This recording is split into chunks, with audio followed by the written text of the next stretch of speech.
우리보다 시간이 천천히 흐르는 곳이 있습니다.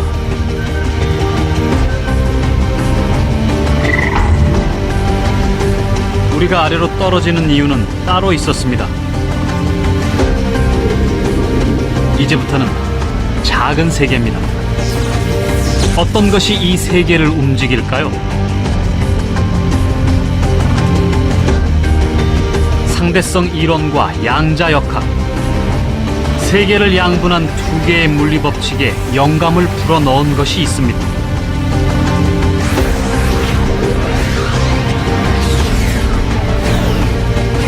빛입니다.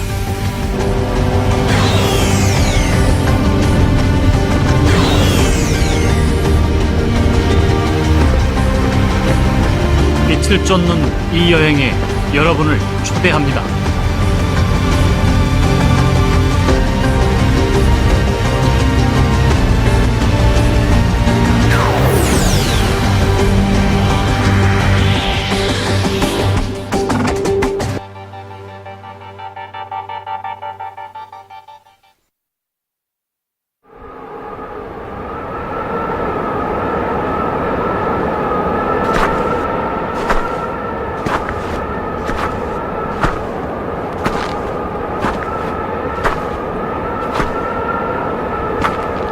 잘 곳을 찾던 한 남자가 불빛을 발견합니다.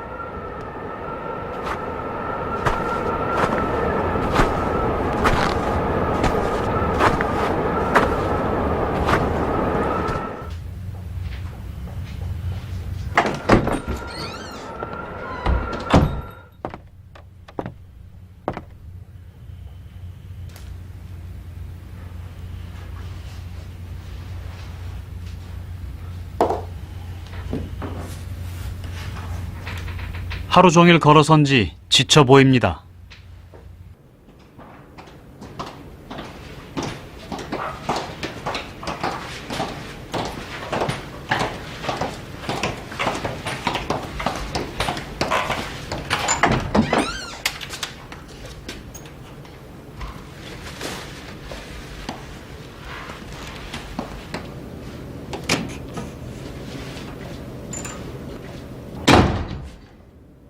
평범한 여관입니다.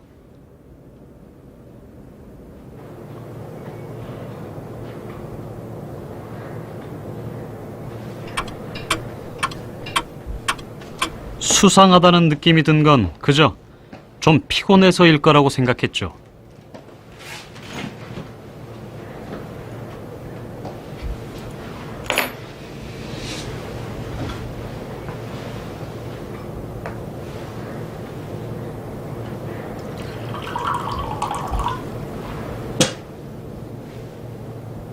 그런데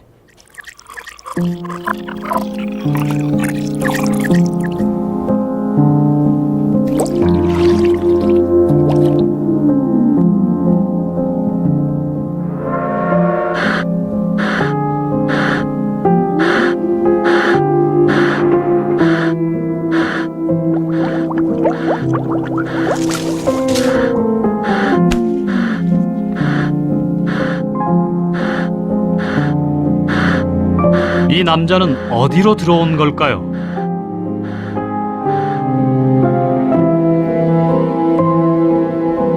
여기는 도대체 어딜까요?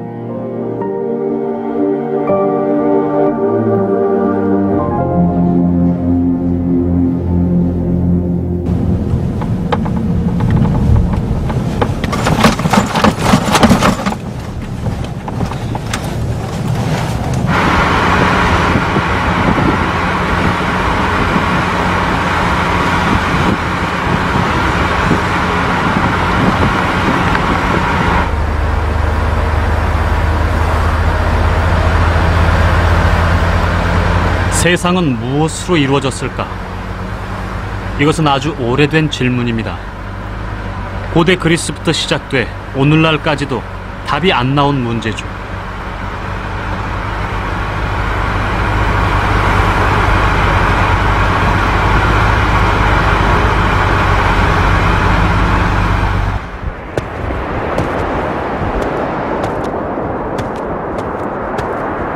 수많은 과학자들이 가설을 만들고 실험했습니다. 그리고 하나씩 장애물을 넘어 겨우 그 문 앞에 서게 됐죠.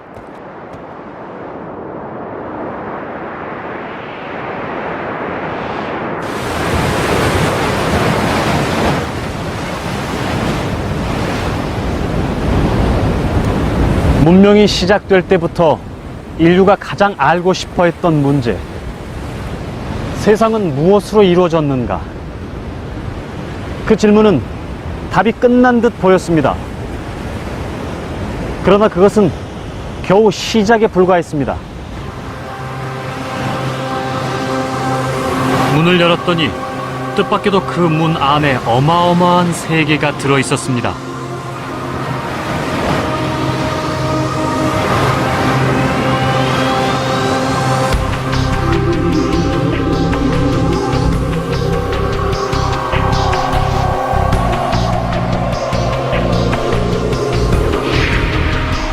이 연구소는 웬만한 도시 하나 정도 크기입니다. 둘레 27km, 대형 강입자 충돌기가 숨겨져 있죠. 이것은 원자 이하의 세계를 관찰하는 일종의 현미경입니다. 역설적이게도 가장 큰 것이 가장 작은 것을 연구하고 있죠. 내부 터널은 스위스와 프랑스 국경에 걸쳐 있을 만큼 거대합니다.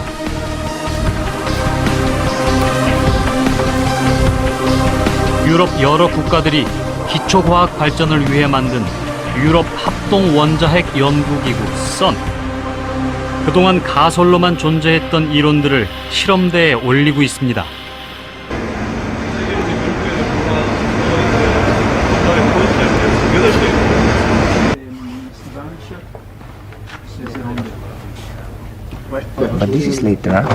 연구원들만 7,000명이 넘습니다. 세계 실험 입자 물리학자들의 절반이 넘는 수가 이 연구소에서 일을 하죠. 한 해 예산만 1조 2천억 원. 20개 회원국이 공동 부담합니다.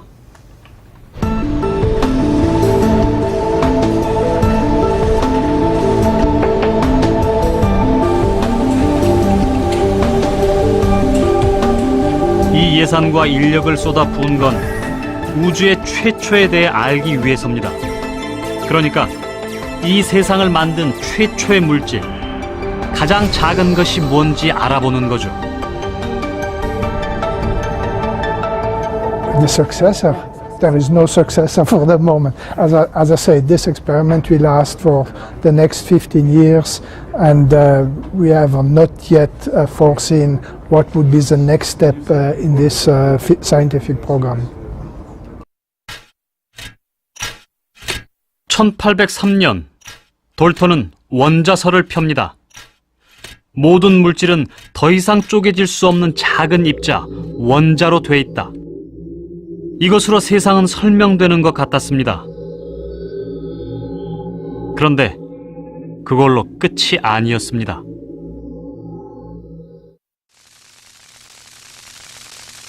렌트겐은 금속이 원자에 부딪힐 때 나오는 짧은 파장이 손을 투시할 수 있다는 걸 발견합니다. 원자는 자꾸 신비한 현상을 일으켰죠.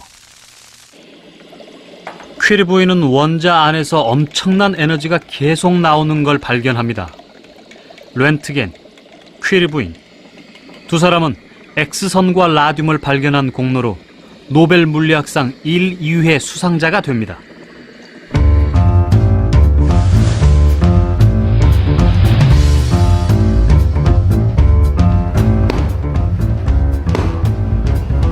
사람들은 원자 안이 궁금해지기 시작합니다. 겉으로 봐선 안이 어떻게 생겼는지 알 수가 없었죠. 조심스럽게 원자의 문을 두드리기 시작합니다.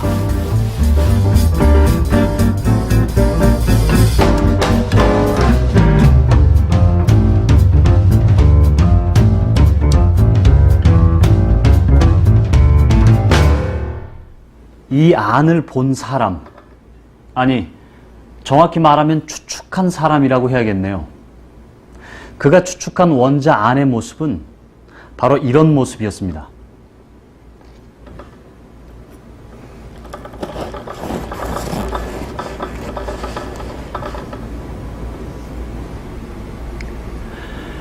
이 빵 안에 건포도가 박혀 있는 모양.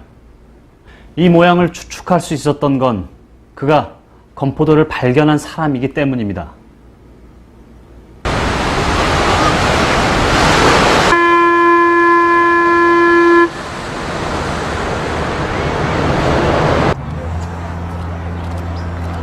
곧 20세기가 시작될 무렵, 영국은 세계 물리학의 중심이었습니다. 그때 거장이 한 사람 있었죠. 그때도 지금도 가장 유명한 물리학 연구소 중 하나. 그는 이 연구소의 수장이었습니다.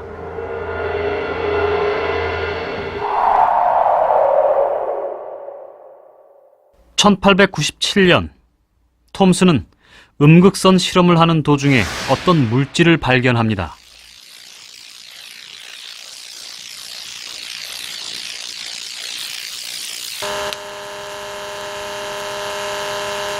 진공관에 특정 기체를 넣고 음극과 양극에 강한 전압을 걸어주면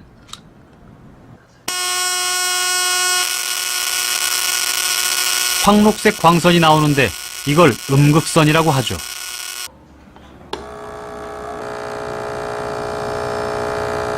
이 광선을 맞은 바람개비는 돌아갔습니다. 그건 질량이 있는 입자라는 얘기였습니다.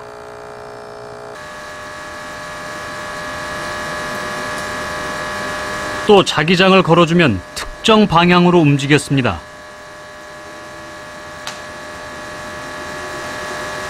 톰슨이 이 입자의 존재를 밝혀냈죠. 당시 사람들은 전기가 흐르는 건 알아도 무엇이 흘러서 전기적인 현상을 일으키는지는 몰랐습니다.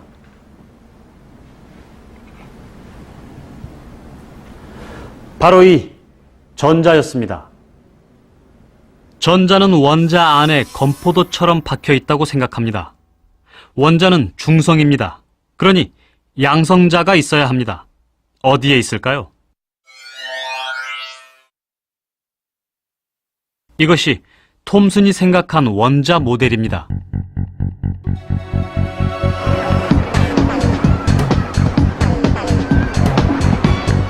이후 전자는 문명을 지배합니다. 톰슨이 원자 속의 전자를 처음 발견했을 땐 사실 어둠 속에서 문고리를 잡은 것이었습니다. 원자 세계의 불을 밝힌 건 톰슨을 찾아온 한 뉴질랜드 청년입니다.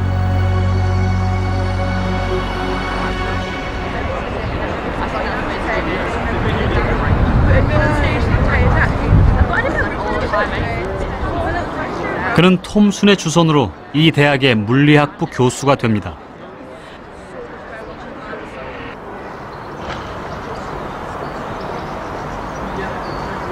수학이 약해서 학생들 틈에서 확률 강의를 듣기도 했습니다. 그의 이름은 어니스트 러더퍼드.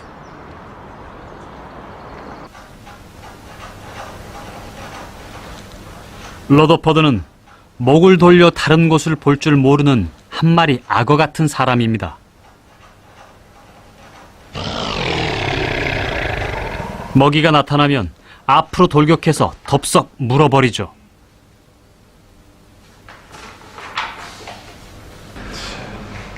그의 학생들은 지금 2년 동안 같은 실험을 하는 중입니다. 알파 입자가 얇은 금박지를 통과하는 실험입니다.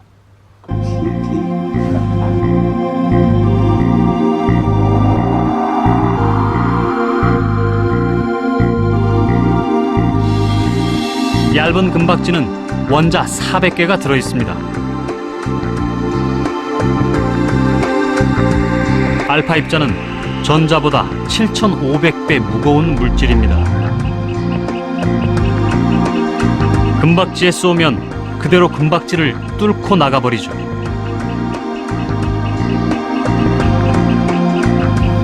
Esta é a oportunidade. going? Very well, sir. We've been. 악어는 혹시라도 금박지를 통과하지 못하고 조금이라도 휘어지는 입자가 있는지 보라고 했습니다. Well, it's been very erratic. 말이 쉽지 이 실험은 말 그대로 백사장에서 바늘 찾는 일입니다. It's been behaving well, quite strangely. 예를 들면 이런 거죠. See here, so the upper muscles risen here.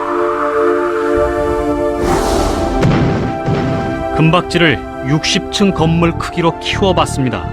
이 건물은 아주 얇은 종이로 되어 있습니다. 이 안에 깨알 같은 점들이 있습니다. 톰슨이 발견한 전자죠. 전자를 맞춰볼까요?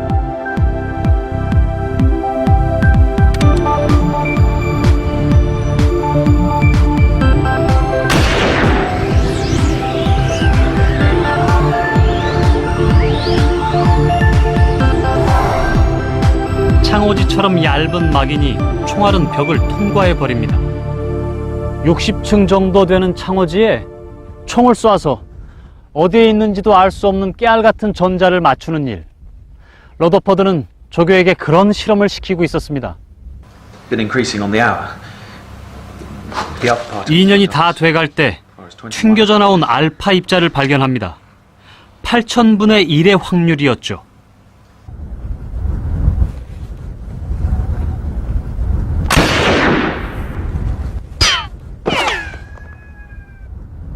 창호지처럼 얇은 종이 위에 총을 쏘았는데 튕겨져 나왔다. 전자에 맞았으면 이렇게나 크게 튀어나올 리는 없었죠. 이것은 총알도 뚫지 못하는 어떤 단단한 물체가 창호지 안에 있다는 말입니다.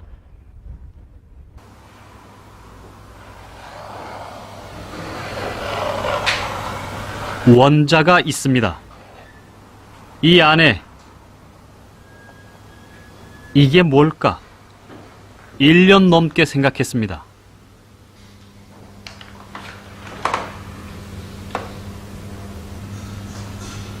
러더퍼드는 양의 성질을 가진 입자, 원자 핵이라고 생각하죠. 그렇다면 전자는 어떻게 있을까?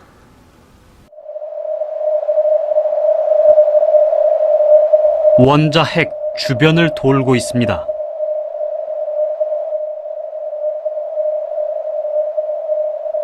태양이 지구를 붙잡아 두는 힘이 원자 핵과 전자 사이에도 존재한다. 그러려면 지구가 도는 것처럼 전자도 돌아야 했습니다.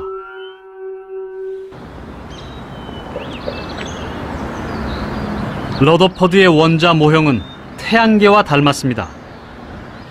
가장 작은 세계가 가장 큰 세계를 닮았다는 건 생각만 해도 근사한 일이었습니다.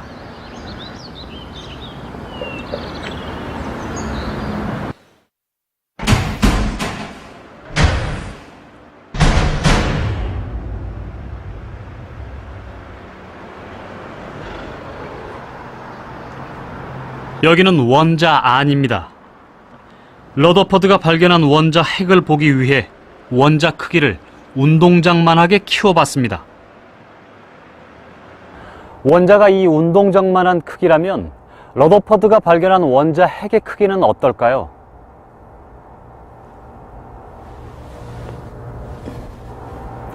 바로 이 구슬만한 크기입니다. 그리고 저기 전자가 있습니다.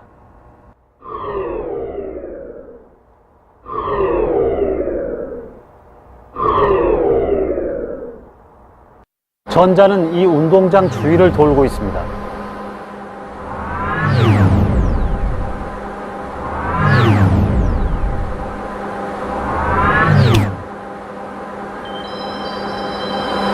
전자는 원자 핵보다 훨씬 작습니다.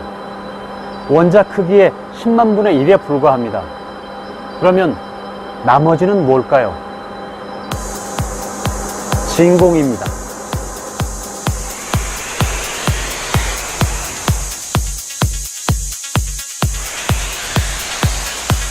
원자 핵과 전자는 거대한 진공 속에 떠 있는 좁쌀 같은 존재입니다.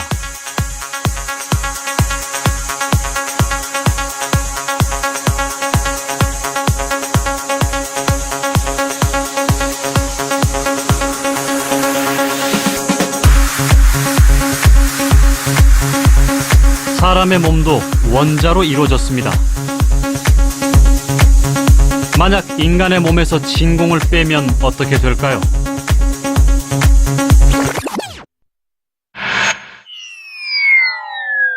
겨우 소금 알갱이 하나보다 작습니다. 만약 지구 전체 60억 인구에서 진공을 빼면 어떻게 될까요? 겨우 사과 한 알 정도입니다. 그러나 러더퍼드의 원자 모형에는 커다란 문제점이 있었습니다. 양극과 음극이 서로 끌어당긴다는 것을 우리는 압니다. 양극인 원자핵이 여기 있고 음극인 전자가 저기 있다면 서로 끌릴 겁니다. 그러면 어떻게 될까요? 원자핵이 더 가벼운 전자를 끌어당길 겁니다.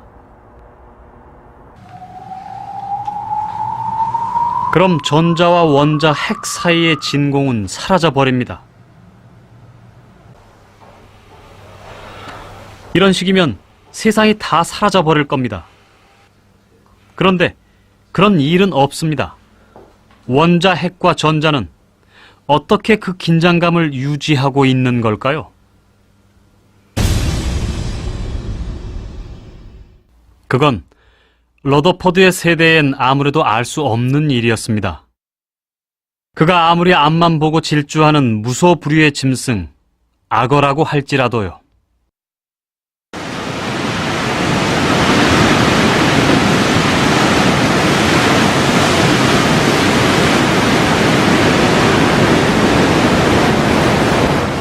이 세상을 만드는 가장 근본적인 것을 찾다가 우리는 원자의 문 앞에 섰습니다.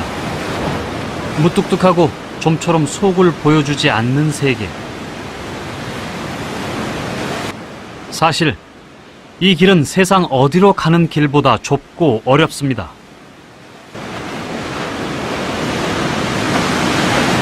가장 작은 세상. 인류는 기꺼이 그 안으로의 여행을 시작합니다. 그리고 곧 원자로 들어가는 핵심적인 열쇠를 찾습니다.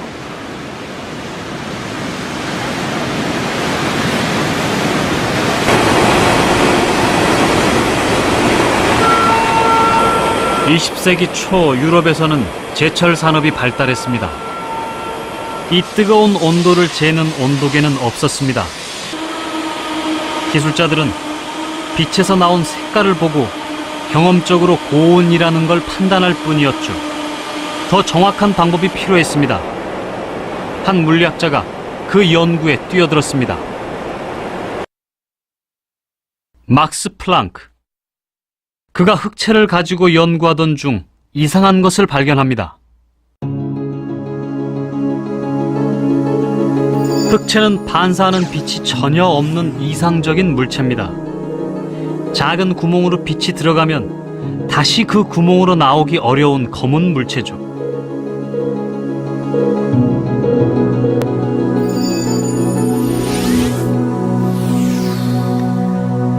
이 오븐이 주변과 완전히 차단됐다고 가정한다면 이 오븐은 흑채와 비슷합니다.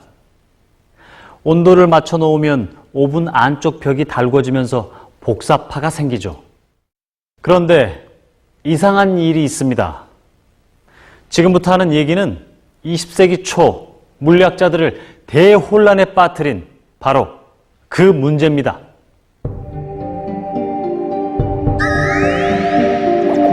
오븐의 뜨거운 내벽에서 발생된 전자기파는 반드시 정수계의 마루나 골을 가져야 합니다.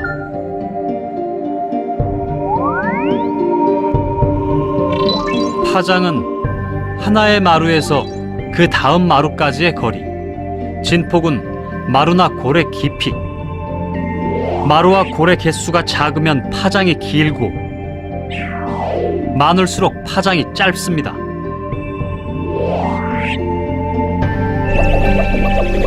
각 파동들은 모두 동일한 양의 에너지를 실어 나르고 있습니다.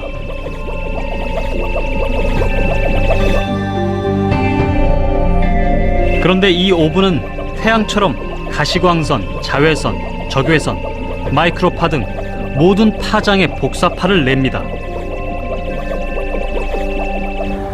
오븐에서 나오는 개개의 파동들은 똑같은 양의 에너지를 실어 나른다고 했습니다. 그럼 아무리 적은 양의 에너지를 실어 나른다고 해도 이들을 모두 합하면 어떻게 될까요? 이 오븐은 뜨겁게 달궈지다가 펑 터져버릴 겁니다. 그런데 그런 일은 일어나지 않습니다. 바로 그게 문제였습니다. 왜 에너지는 무한대로 커지지 않을까요? 오븐을 이 창고로 생각해 볼까요? 창고 안에 무수히 많은 사람들이 갇혀 있습니다. 한 사람당 7,000원을 내면 창고 밖으로 나올 수 있습니다. 좀 억지스럽지만 설정입니다. 이들이 가진 돈의 단위는 10원, 100원, 500원, 1,000원, 5,000원, 만원, 5만원. 특이한 건 잔돈은 못 내준다는 겁니다. 이들은 일단 있는 돈을 모두 거뒀습니다. 자, 어떻게 여길 탈출했을까요? 이 사람들의 작전을 알려드리겠습니다. 먼저 10원짜리입니다. 700개를 모으면 7,000원입니다. 1,400개면 2명 나올 수 있습니다. 그 다음은 100원짜리 70개를 모아서 7,000원을 만듭니다. 10원짜리보다 좀 많네요. 500원짜리로 역시 7,000원을 만듭니다.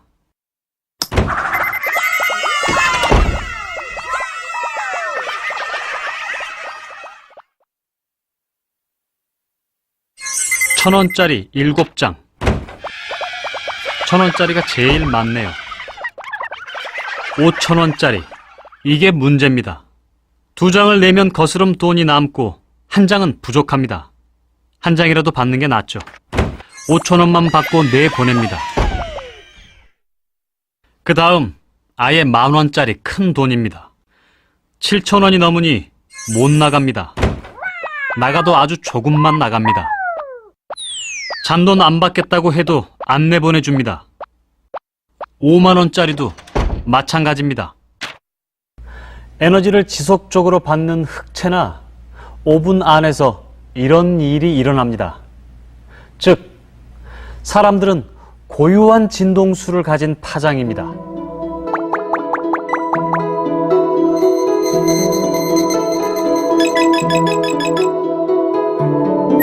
돈은 에너지의 양입니다. 이 돈 단위의 정수배에 해당하는 값만 교환됩니다.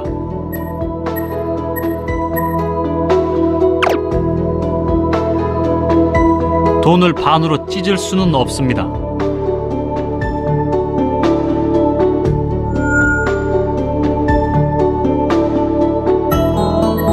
진동수가 낮으면 에너지 최소 단위가 작고,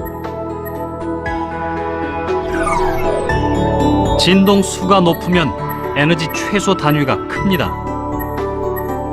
이 파장은 밖으로 나가지 못합니다. 나가더라도 아주 조금밖에 못 나갑니다. 그래서 오븐은 무한히 뜨거워지지 않습니다.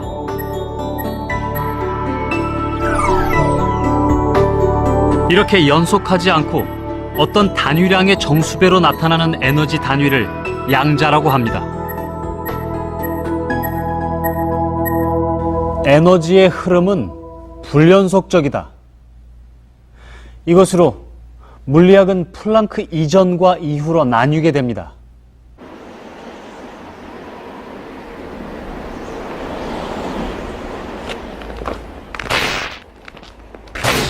양자 세계에서는, 그러니까 제가 이렇게 걷겠죠. 소리도 그렇습니다.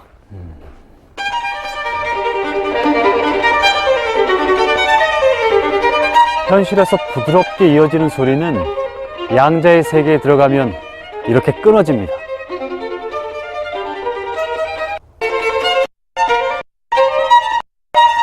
에너지는 최소 단위의 정수배로 흐릅니다.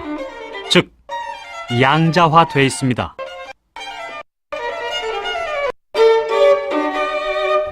우리가 이 불연속적인 세계를 알아차리지 못하는 것은 그 힘이 너무 작기 때문입니다. 0.00000 이런 식으로 0이 33개가 붙은 값입니다. 이 미세한 힘이 의미를 갖는 곳이 있죠. 바로 양자의 세계입니다. 그는 세일즈맨입니다. 아주 지쳐 있습니다.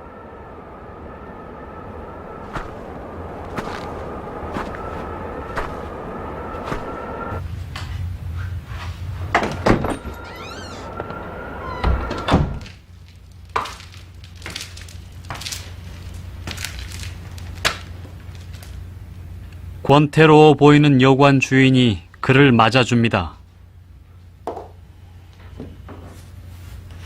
무례하다 싶지만 참습니다. 안은 다른 여관하고 크게 다르지 않습니다.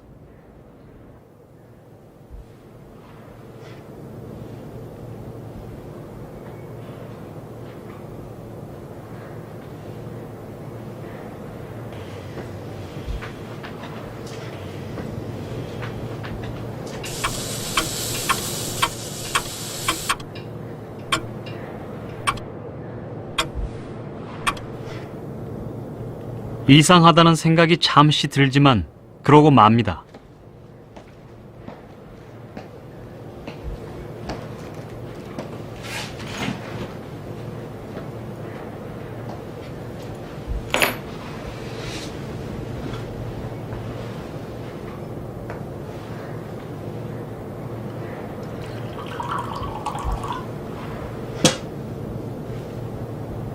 그런데 물이 덩어리로 솟아오릅니다. 물고기가 어항 밖으로 나옵니다. 텔레비전이 탁탁 튑니다.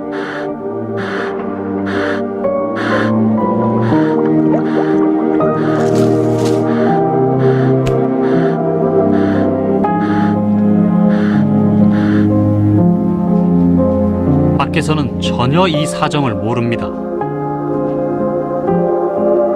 여기는 양자 세계입니다.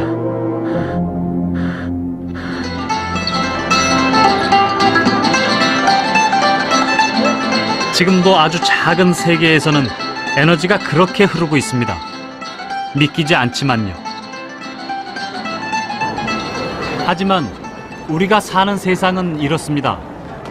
연속적이고 흐름은 건너뛰지 않습니다. 그러나 이 고정관념은 마침내 깨지게 되죠. 빛의 세례를 받고 등장한 이 과학자는 그것이 무엇을 의미하는지 잘 알고 있었습니다.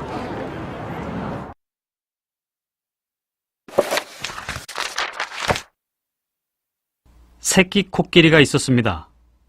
질문을 많이 해댄다고 식구들에게 볼기를 맞았죠.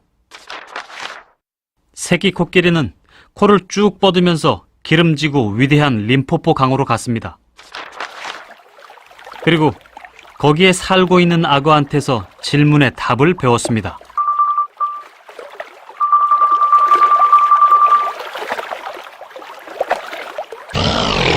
한 번 물면 먹이를 놓지 않는 악어는 러더퍼드입니다. 둔하지만 늘 질문을 하는 아기 코끼리는 닐스 보어입니다.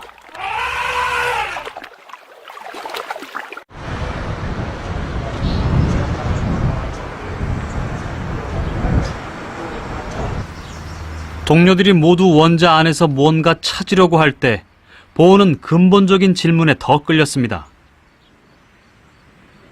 어떻게 전자가 원자 핵으로 끌려 들어가지 않고 계속 돌 수 있나?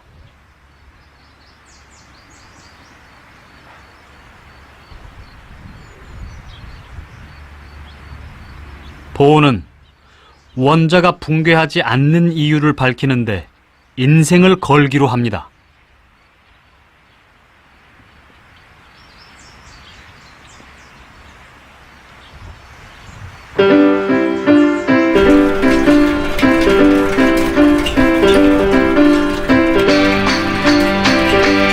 영국에 유학시켜준 장학금이 동인하자 보은은 고향 코펜하겐으로 돌아옵니다.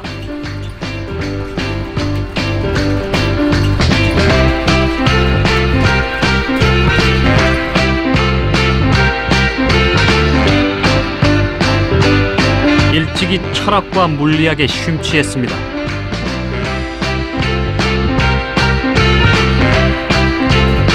생각에도 쉽게 빠져들었습니다.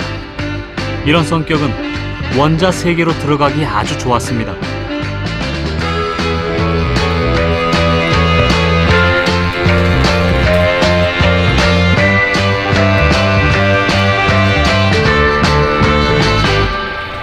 하지만 대학에 돌아올 때까지도 여전히 원자의 비밀은 풀지 못한 채였죠. 유럽 물리학 연구를 선도하는 코펜하겐 대학. 우리는 왜 여기 존재하는가?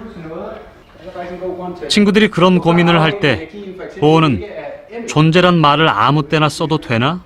그런 문제를 고민했습니다. 물론 이런 성격도 원자 연구를 하는 데는 좋았습니다.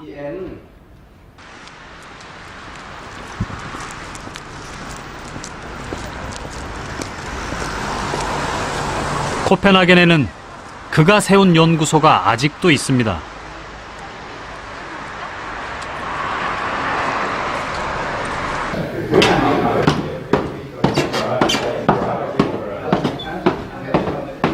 과거의 명물이 아니라 현재 진행형입니다. 네로라 하는 세계 물리학 연구소들과 어깨를 견주고 있죠.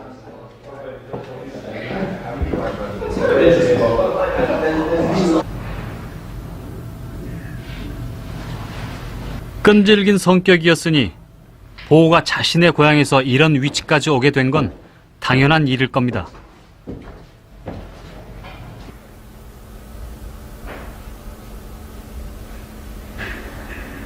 코펜하겐에서도 계속 원자 문제를 풀려고 했지만 실험을 하기 어렵다는 걸 알았습니다. 대신 항상 머리로 이 문제를 꿈꾸었죠. 그래서일까요? 1913년 27살 되던 해 원자 연구에 획기적인 일이 일어납니다.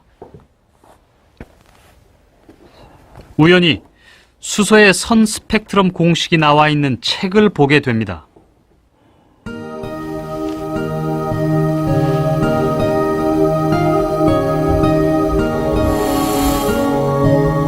스펙트럼이란 빛의 성분을 파장의 순서로 나열한 것입니다.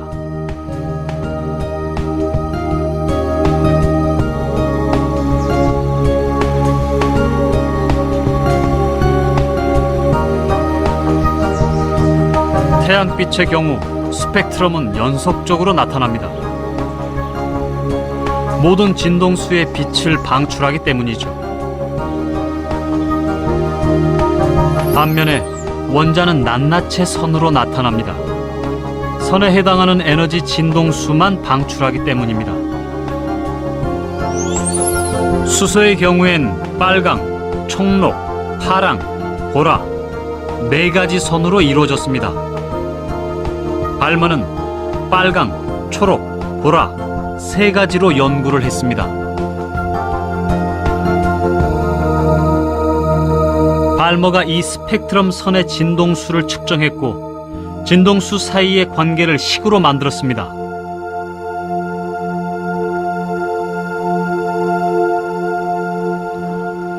발머는 수소 원자에서 나오는 선 스펙트럼, 그러니까 빨강, 초록, 보라색 사이의 파장의 비를 구할 수 있는 공식을 만들었죠. 왜 그렇게 되는지 설명은 못했지만 공식은 신기하게도 맞았습니다. 보은은 이 공식을 보고 원자 구조에 대한 힌트를 얻습니다.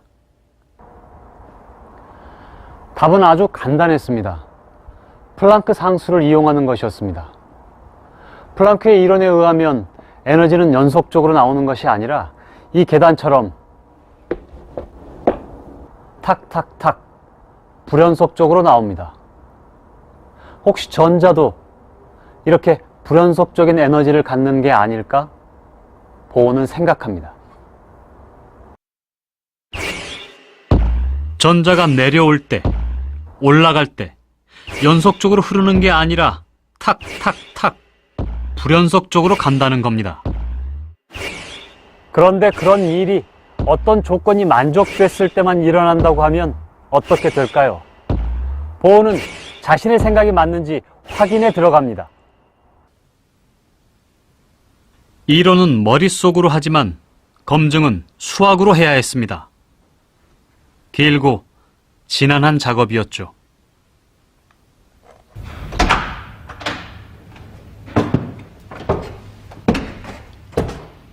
전자가 원자 안에서 불연속적으로 이동한다. 보호는 어떻게 자신의 생각을 공식으로 만들었을까요?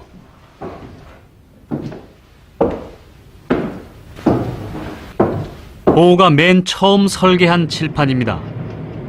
위아래로 미끄러지게 움직이는 겹겹의 칠판입니다. 먼저 써둔 방정식 같은 걸 지우지 않고도 쓸 수 있죠.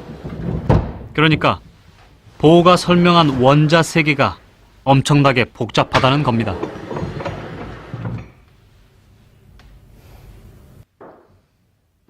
Just like when you put it on a shelf, lower energy, higher shelf, higher energy, and so forth. So Bohr devised a way to look at the hydrogen atom and figure out what were the different shelves, what was it in energy. So here we would have n equal to 1, n equal to 2, n equal to 3, n equal to 4, and so forth. And he showed that it's possible for the atom to give out light when the electron comes from an orbit out here and jumps in here. Then comes out light. These spectra, and so there could be transitions to the lowest level from there. 보호는 수소의 전자가 가장 높은 곳에서 떨어질 때와 가장 낮은 곳에서 떨어질 때 에너지 값을 계산해서 표를 만듭니다. 수소 원자 에너지 준위라는 겁니다. 우리가 이해하기엔 상당히 어렵습니다. And why is that really interesting for us human beings today? 점점 미궁으로 빠지는 것 같죠? 하지만 그게 당연합니다. 보호의 양자 도약 개념은 물리학자들도 이해하는데 몇 년 걸렸으니까요. 보호도 이해한 것 같다면 제대로 생각 안 해본 것이다 라고 했을 정도였습니다. 이해를 돕기 위해 이 에너지 준위표를 우리가 잘 아는 어떤 건물로 바꿔볼까요?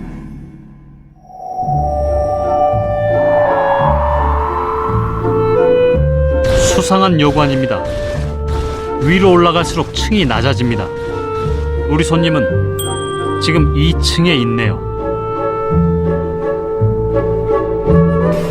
우리는 이 손님을 전자라고 생각해 보겠습니다.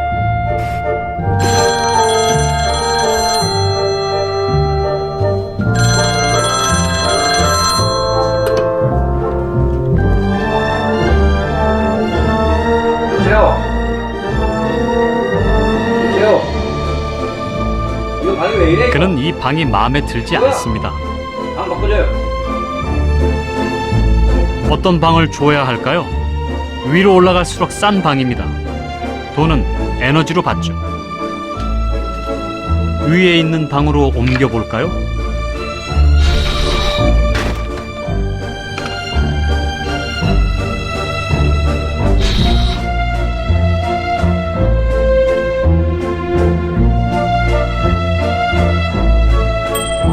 아래에서 위로 갈 때는 에너지를 흡수합니다.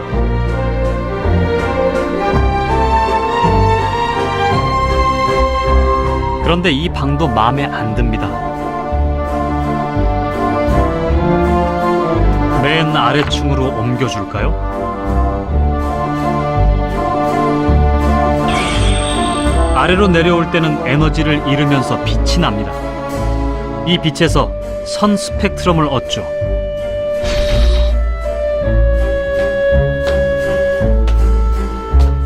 맨 아래층 1층에 오면 가장 안정적인 상태. 더 이상 내려갈 데가 없습니다.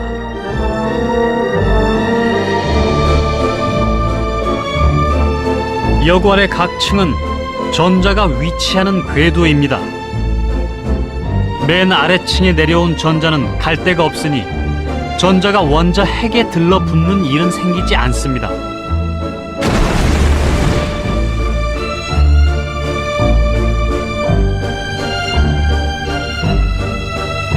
보의 미스테리가 풀렸습니다.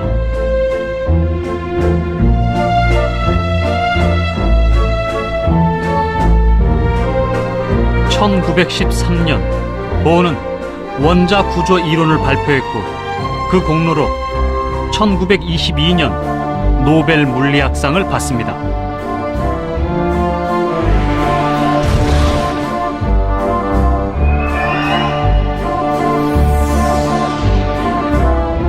보가 생각한 원자 모델입니다.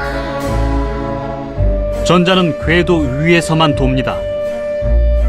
인류가 오랜 세월 동안 그토록 궁금해했던 이 세상을 이루고 있는 가장 근본적인 물질, 그 안입니다.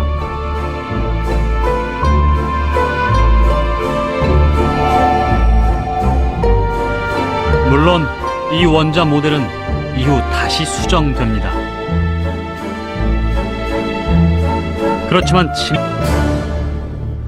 당시 전자에서 원자 핵으로 가는 길을 연구하는 것은 지구 밖 행성에서 생명체를 찾는 일처럼 황당한 일로 여겨졌습니다. 가장 작은 세계, 이전까지 그 존재조차 몰랐던 그 어떤 세계에 들어가려는 열망이 마침내 그 작은 세계의 단단한 껍질을 깨뜨렸습니다. 그러나 들어가고 보니 그 작은 세계가 우주만큼 넓습니다. 앞은 한치도 보이지 않는 암흑입니다. 할 일은 이제부터입니다.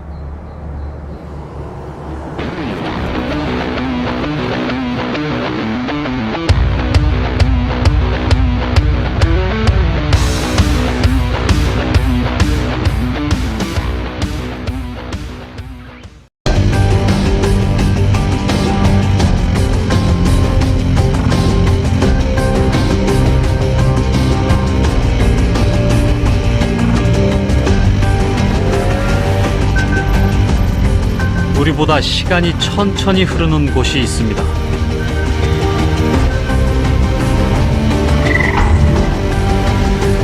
우리가 아래로 떨어지는 이유는 따로 있었습니다. 이제부터는 작은 세계입니다. 어떤 것이 이 세계를 움직일까요? 상대성 이론과 양자역학, 세계를 양분한 두 개의 물리법칙에 영감을 불어넣은 것이 있습니다.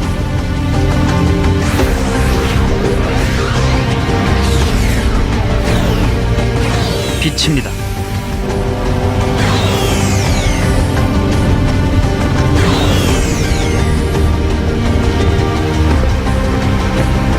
빛을 쫓는 이 여행에 여러분을 초대합니다.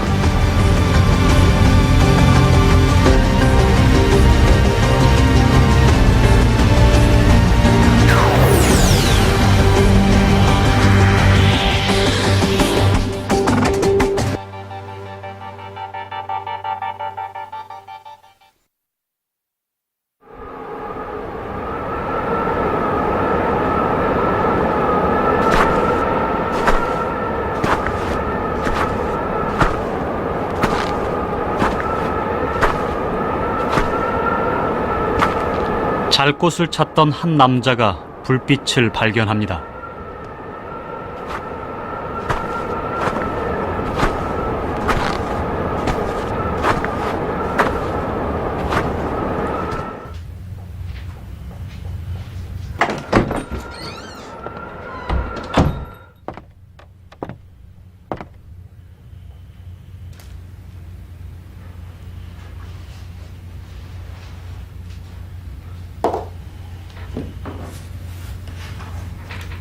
하루 종일 걸어선지 지쳐 보입니다.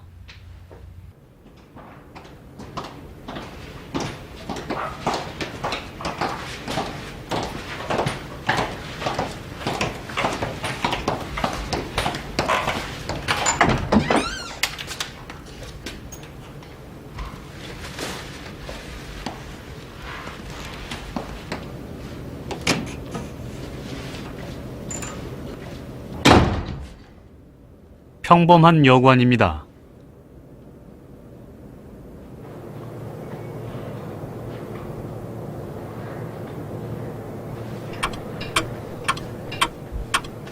수상하다는 느낌이 든 건 그저 좀 피곤해서일 거라고 생각했죠.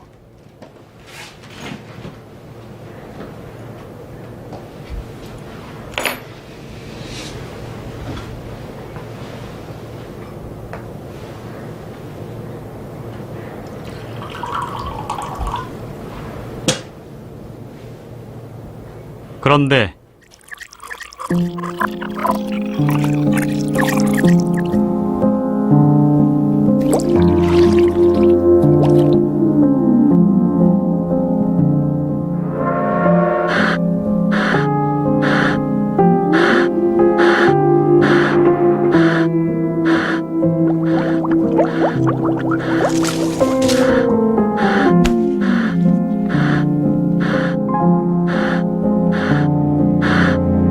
이 남자는 어디로 들어온 걸까요?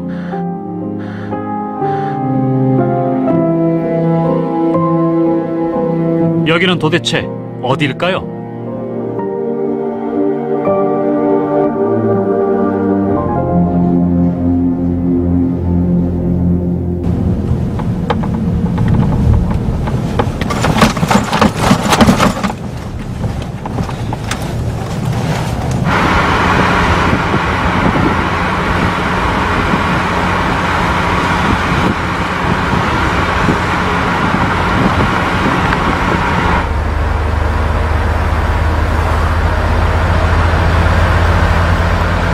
세상은 무엇으로 이루어졌을까?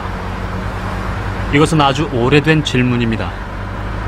고대 그리스부터 시작돼 오늘날까지도 답이 안 나온 문제죠.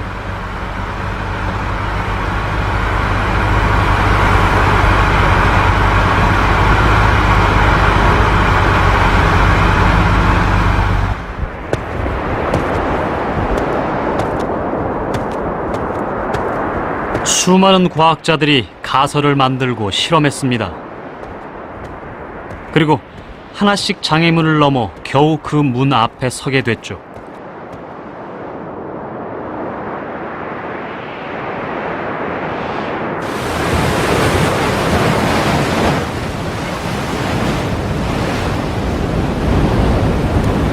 문명이 시작될 때부터 인류가 가장 알고 싶어 했던 문제. 세상은 무엇으로 이루어졌는가? 그 질문은 답이 끝난 듯 보였습니다. 그러나 그것은 겨우 시작에 불과했습니다. 문을 열었더니 뜻밖에도 그 문 안에 어마어마한 세계가 들어 있었습니다.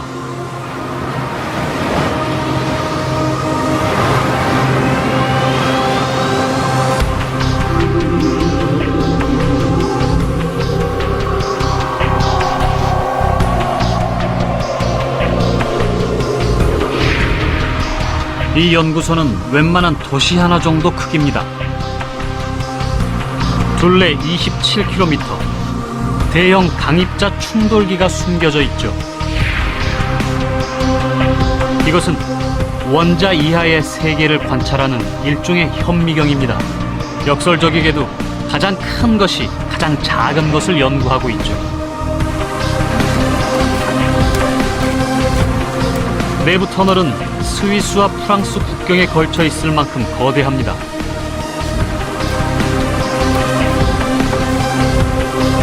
유럽 여러 국가들이 기초과학 발전을 위해 만든 유럽 합동 원자핵 연구기구 선. 그동안 가설로만 존재했던 이론들을 실험대에 올리고 있습니다.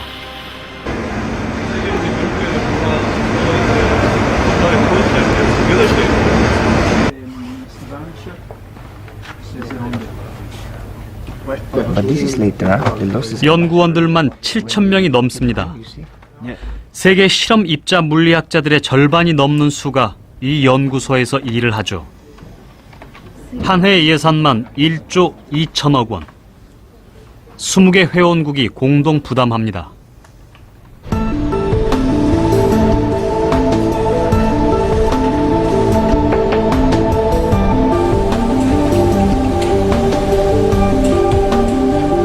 예산과 인력을 쏟아 부은 건 우주의 최초 크게 다르지 않습니다.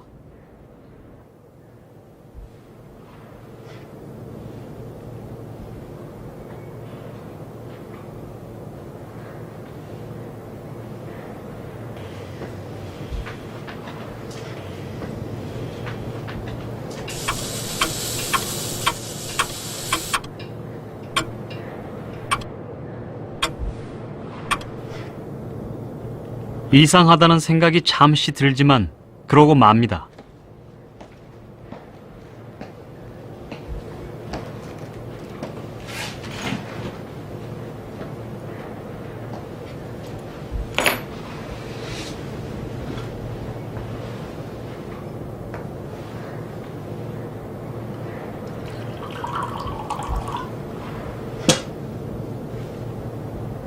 그런데 물이 덩어리로 솟아오릅니다. 물고기가 어항 밖으로 나옵니다. 텔레비전이 탁탁 튑니다.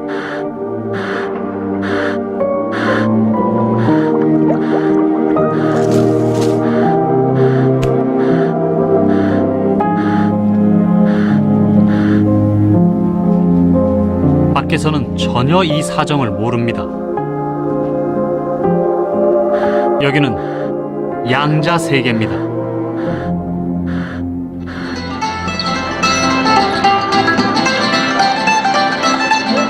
지금도 아주 작은 세계에서는 에너지가 그렇게 흐르고 있습니다. 믿기지 않지만요. 하지만 우리가 사는 세상은 이렇습니다. 연속적이고 흐름은 건너뛰지 않습니다. 그러나 이 고정관념은 마침내 깨지게 되죠. 빛의 세례를 받고 등장한 이 과학자는 그것이 무엇을 의미하는지 잘 알고 있었습니다.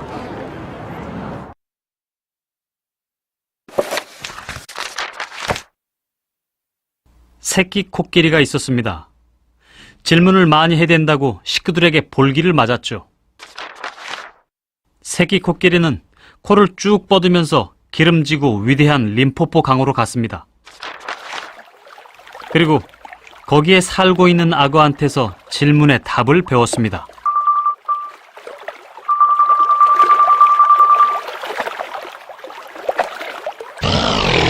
한번 물면 먹이를 놓지 않는 악어는 러더퍼드입니다.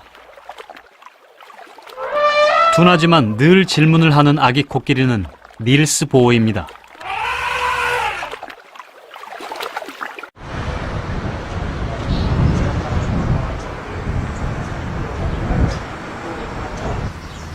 동료들이 모두 원자 안에서 뭔가 찾으려고 할 때 보어는 근본적인 질문에 더 끌렸습니다. 어떻게 전자가 원자 핵으로 끌려 들어가지 않고 계속 돌 수 있나?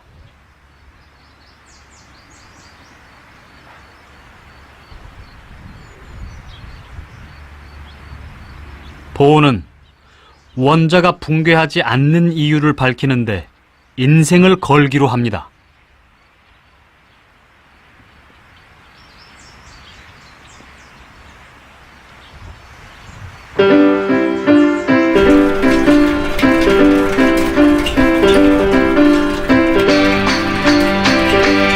영국에 유학시켜준 장학금이 동인하자 보어는 고향 코펜하겐으로 돌아옵니다.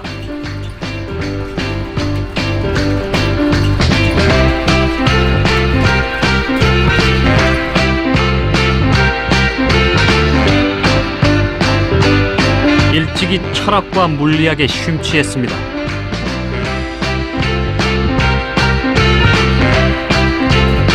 생각에도 쉽게 빠져들었습니다. 이런 성격은 원자 세계로 들어가기 아주 좋았습니다.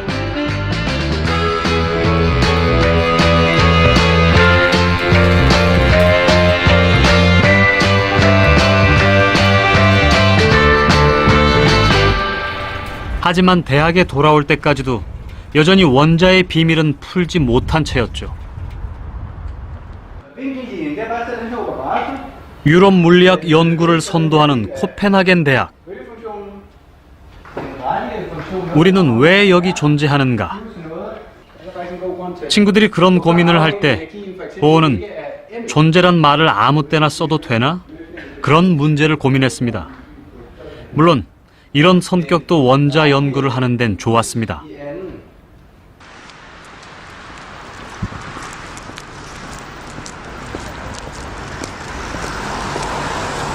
코펜하겐에는 그가 세운 연구소가 아직도 있습니다.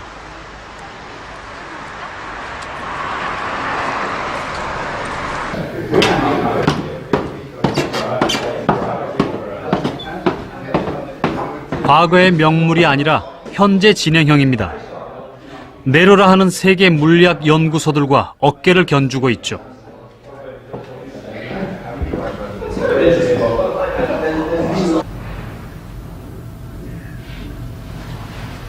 끈질긴 성격이었으니 보호가 자신의 고향에서 이런 위치까지 오게 된 건 당연한 일일 겁니다.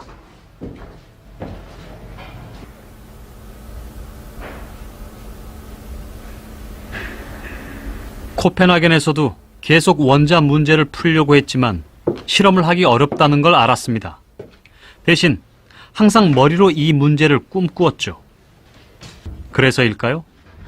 1913년 27살 되던 해 원자 연구에 획기적인 일이 일어납니다.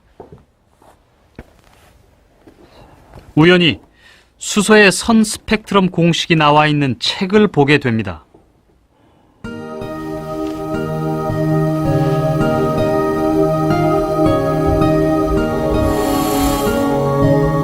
스펙트럼이란 빛의 성분을 파장의 순서로 나열한 것입니다.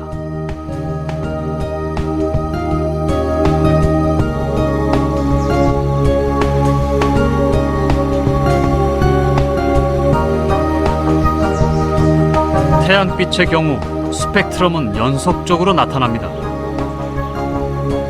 모든 진동수의 빛을 방출하기 때문이죠. 반면에 원자는 낱낱이 선으로 나타납니다. 선에 해당하는 에너지 진동수만 방출하기 때문입니다. 수소의 경우엔 빨강, 청록, 파랑, 보라 네 가지 선으로 이루어졌습니다. 발머는 빨강, 초록, 보라 세 가지로 연구를 했습니다. 발머가 이 스펙트럼 선의 진동수를 측정했고 진동수 사이의 관계를 식으로 만들었습니다. 점들이 있습니다. 톰슨이 발견한 전자죠. 전자를 맞춰볼까요?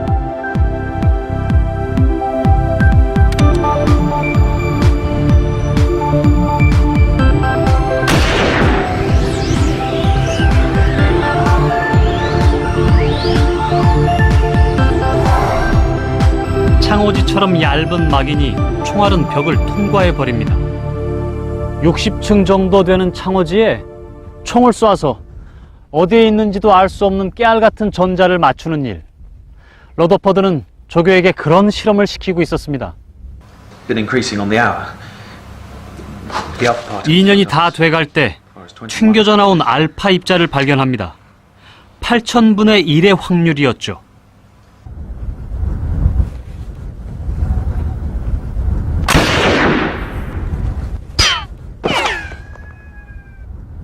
창호지처럼 얇은 종이 위에 총을 쏘았는데 튕겨져 나왔다.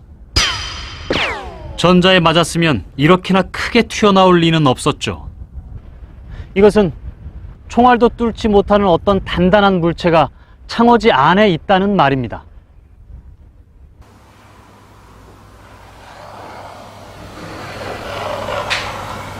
원자가 있습니다. 이 안에 이게 뭘까? 1년 넘게 생각했습니다.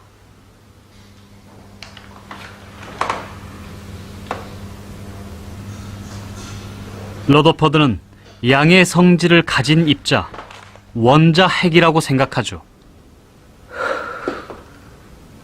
그렇다면 전자는 어떻게 있을까?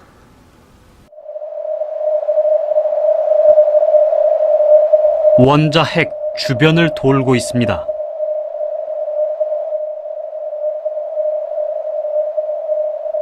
태양이 지구를 붙잡아 두는 힘이 원자 핵과 전자 사이에도 존재한다. 그러려면 지구가 도는 것처럼 전자도 돌아야 했습니다.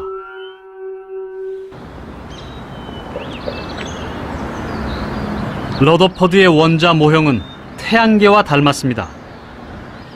가장 작은 세계가 가장 큰 세계를 닮았다는 건 생각만 해도 근사한 일이었습니다.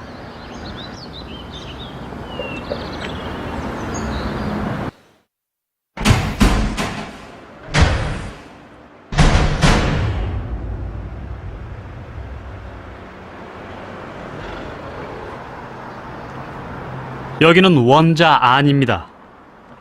러더퍼드가 발견한 원자 핵을 보기 위해 원자 크기를 운동장만하게 키워봤습니다.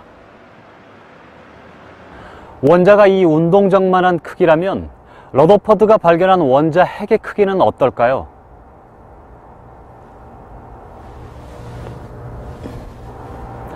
바로 이 구슬만한 크기입니다. 그리고 저기 전자가 있습니다.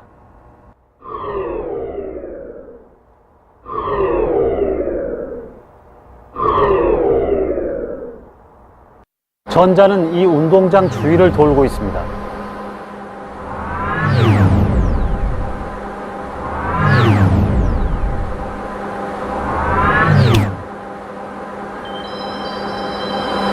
전자는 원자 핵보다 훨씬 작습니다.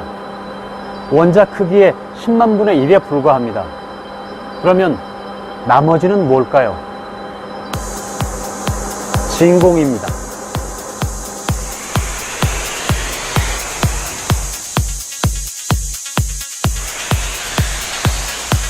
원자 핵과 전자는 거대한 진공 속에 떠 있는 좁쌀 같은 존재입니다.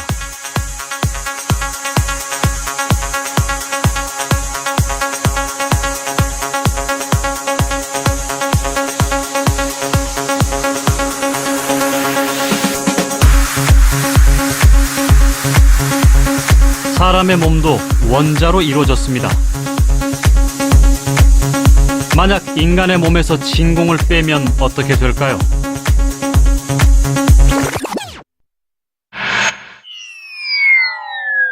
겨우 소금 알갱이 하나보다 작습니다.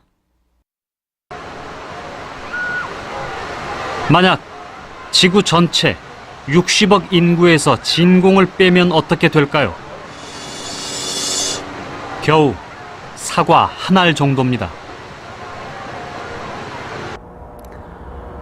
그러나 러더퍼드의 원자 모형에는 커다란 문제점이 있었습니다. 양극과 음극이 서로 끌어당긴다는 것을 우리는 압니다.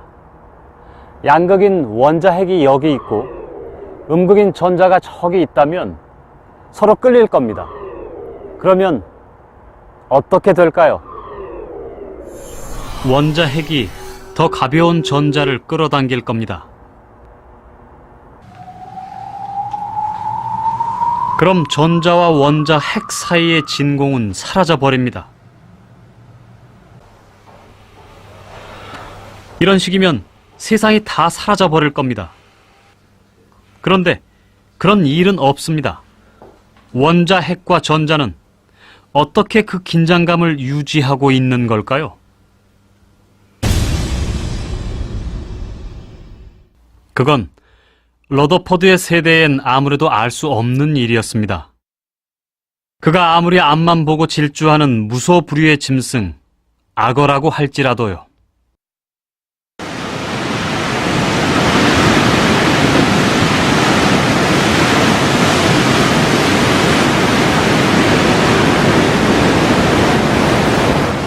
이 세상을 만드는 가장 근본적인 것을 찾다가 우리는 원자의 문 앞에 섰습니다. 무뚝뚝하고 좀처럼 속을 보여주지 않는 세계. 사실 이 길은 세상 어디로 가는 길보다 좁고 어렵습니다.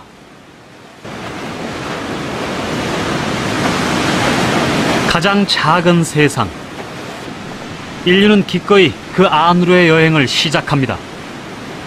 그리고 곧 원자로 들어가는 핵심적인 열쇠를 찾습니다.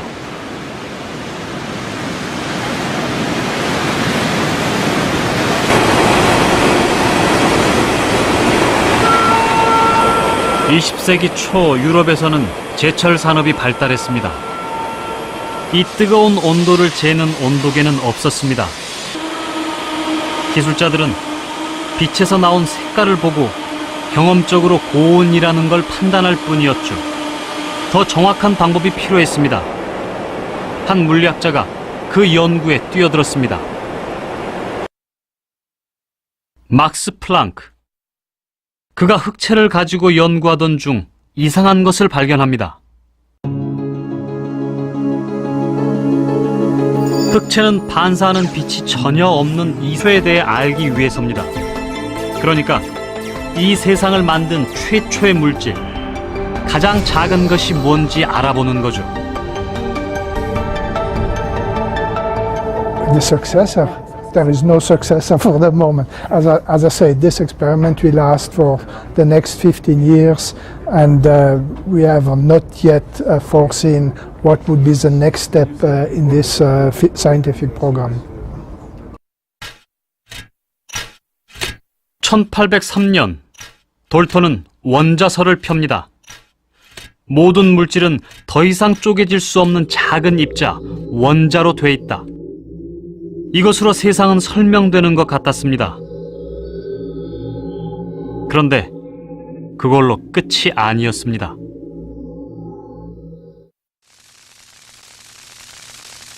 렌트겐은 금속이 원자에 부딪힐 때 나오는 짧은 파장이 손을 투시할 수 있다는 걸 발견합니다. 원자는 자꾸 신비한 현상을 일으켰죠. 퀴르부이는 원자 안에서 엄청난 에너지가 계속 나오는 걸 발견합니다. 렌트겐, 퀴르부인 두 사람은 X선과 라듐을 발견한 공로로 노벨 물리학상 1, 2회 수상자가 됩니다.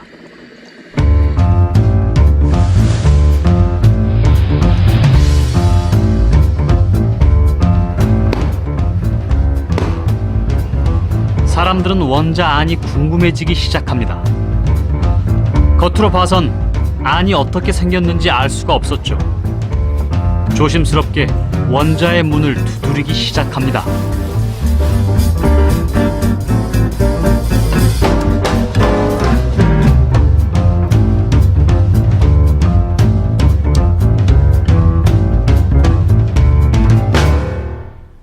이 안을 본 사람, 아니 정확히 말하면 추측한 사람이라고 해야겠네요. 그가 추측한 원자 안의 모습은 바로 이런 모습이었습니다.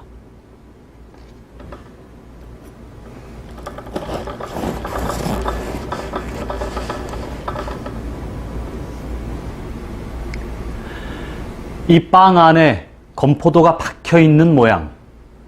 이 모양을 추측할 수 있었던 건 그가 건포도를 발견한 사람이기 때문입니다.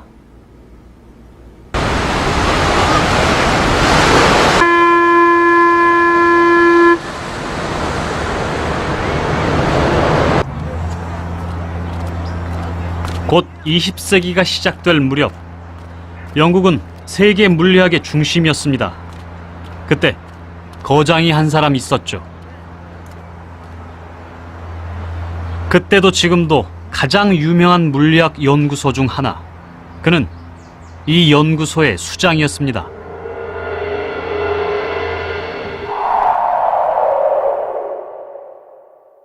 (1897년) 톰스는 음극선 실험을 하는 도중에 어떤 물질을 발견합니다.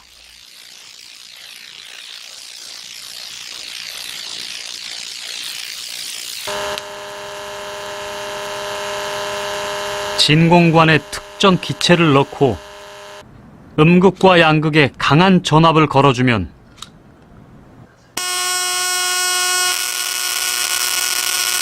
황록색 광선이 나오는데 이걸 음극선이라고 하죠.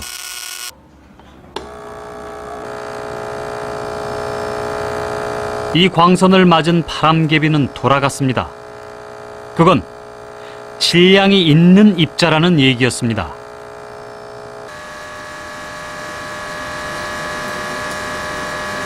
또 자기장을 걸어주면 특정 방향으로 움직였습니다.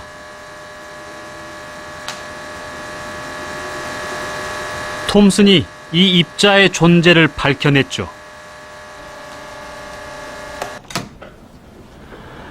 당시 사람들은 전기가 흐르는 건 알아도 무엇이 흘러서 전기적인 현상을 일으키는지는 몰랐습니다.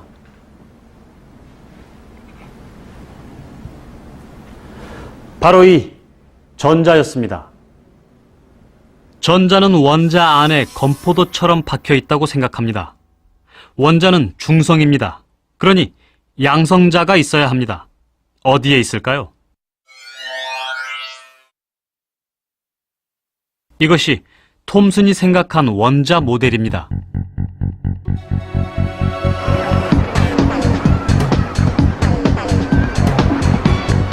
이후 전자는 문명을 지배합니다. 톰슨이 원자 속의 전자를 처음 발견했을 땐 사실 어둠 속에서 문고리를 잡은 것이었습니다. 원자 세계의 불을 밝힌 건 톰슨을 찾아온 한 뉴질랜드 청년입니다.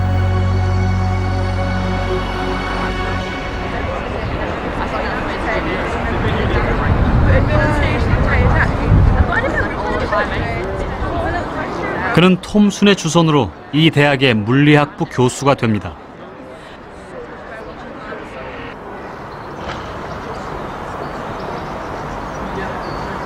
수학이 약해서 학생들 틈에서 확률 강의를 듣기도 했습니다. 그의 이름은 어니스트 러더퍼드.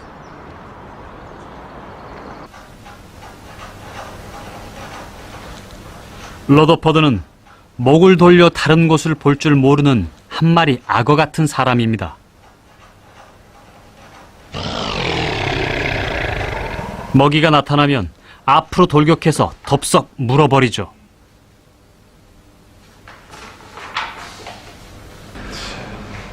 그의 학생들은 지금 2년 동안 같은 실험을 하는 중입니다. 알파 입자가 얇은 금박지를 통과하는 실험입니다.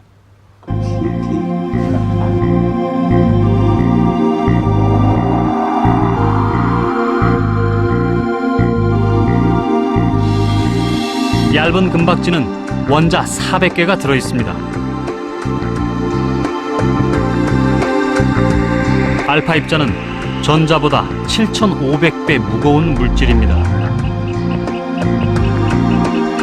금박지에 쏘면 그대로 금박지를 뚫고 나가버리죠.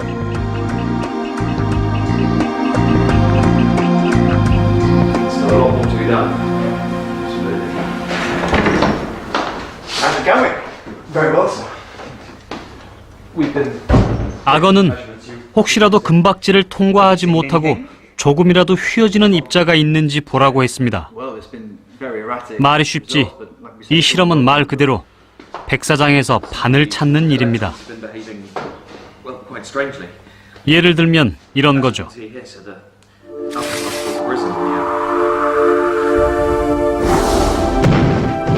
금박지를 60층 건물 크기로 키워봤습니다. 이 건물은 아주 얇은 종이로 되어 있습니다.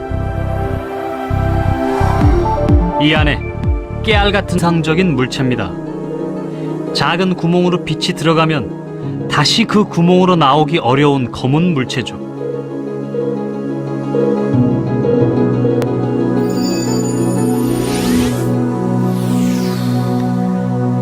이 오븐이 주변과 완전히 차단됐다고 가정한다면 이 오븐은 흑채와 비슷합니다. 온도를 맞춰 놓으면 오븐 안쪽 벽이 달궈지면서 복사파가 생기죠. 그런데 이상한 일이 있습니다. 지금부터 하는 얘기는 20세기 초 물리학자들을 대혼란에 빠뜨린 바로 그 문제입니다.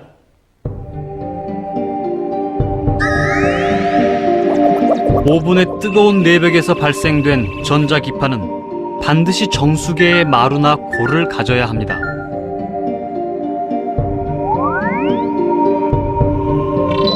파장은 하나의 마루에서 그 다음 마루까지의 거리, 진폭은 마루나 골의 깊이, 마루와 골의 개수가 작으면 파장이 길고 많을수록 파장이 짧습니다.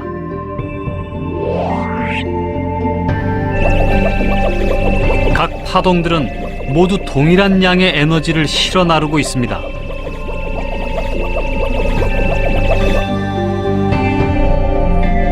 그런데 이 오븐은 태양처럼 가시광선, 자외선, 적외선, 마이크로파 등 모든 파장의 복사파를 냅니다. 오븐에서 나오는 개개의 파동들은 똑같은 양의 에너지를 실어 나른다고 했습니다. 그럼 아무리 적은 양의 에너지를 실어 나른다고 해도 이들을 모두 합하면 어떻게 될까요? 이 오븐은 뜨겁게 달궈지다가 펑 터져버릴 겁니다. 그런데 그런 일은 일어나지 않습니다. 바로 그게 문제였습니다. 왜 에너지는 무한대로 커지지 않을까요?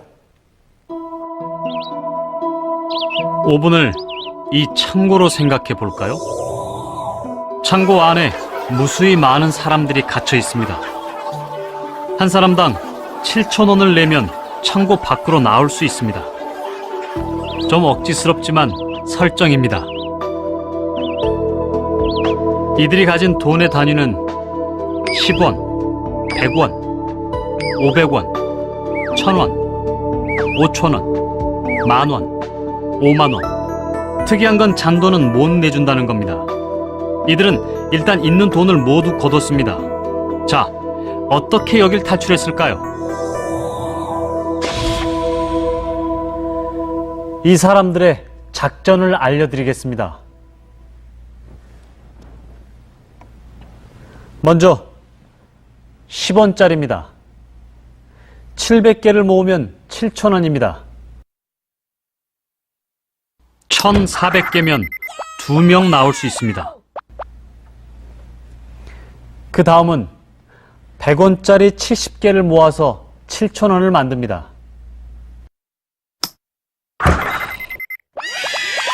10원짜리보다 좀 많네요. 500원짜리로 역시 7,000원을 만듭니다.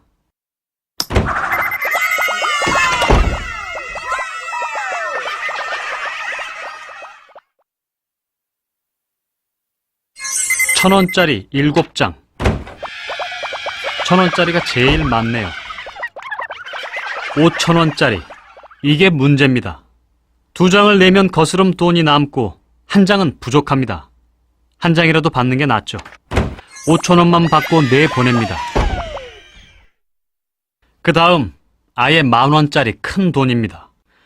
7,000원이 넘으니 못 나갑니다. 나가도 아주 조금만 나갑니다.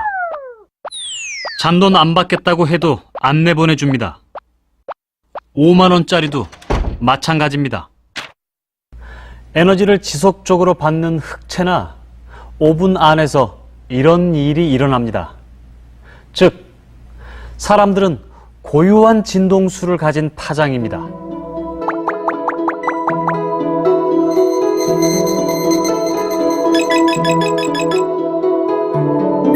돈은 에너지의 양입니다. 이 돈 단위의 정수배에 해당하는 값만 교환됩니다.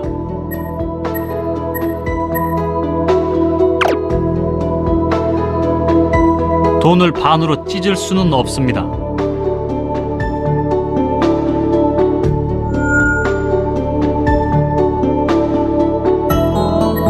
진동수가 낮으면 에너지 최소 단위가 작고 진동수가 높으면 에너지 최소 단위가 큽니다. 이 파장은 밖으로 나가지 못합니다. 나가더라도 아주 조금밖에 못 나갑니다. 그래서 오븐은 무한히 뜨거워지지 않습니다.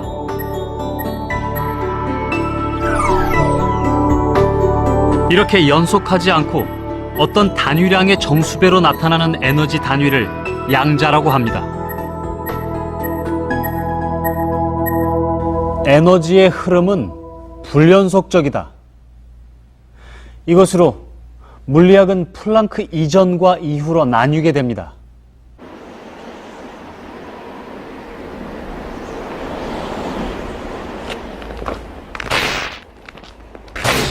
양자 세계에서는 그러니까 제가 이렇게 걷겠죠. 소리도 그렇습니다.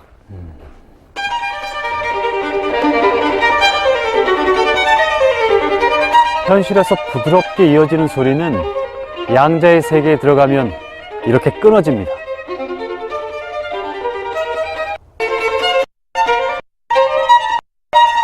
에너지는 최소 단위의 정수배로 흐릅니다. 즉, 양자화돼 있습니다.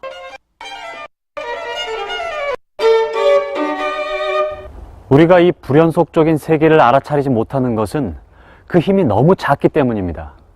0.00000 이런 식으로 0이 33개가 붙은 값입니다. 이 미세한 힘이 의미를 갖는 곳이 있죠. 바로 양자의 세계입니다. 그는 세일즈맨입니다. 아주 지쳐 있습니다.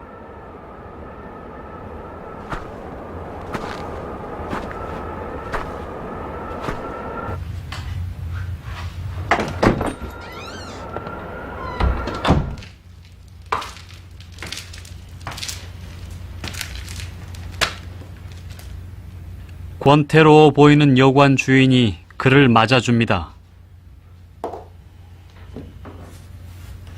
무례하다 싶지만 참습니다. 아는 다른 여관하고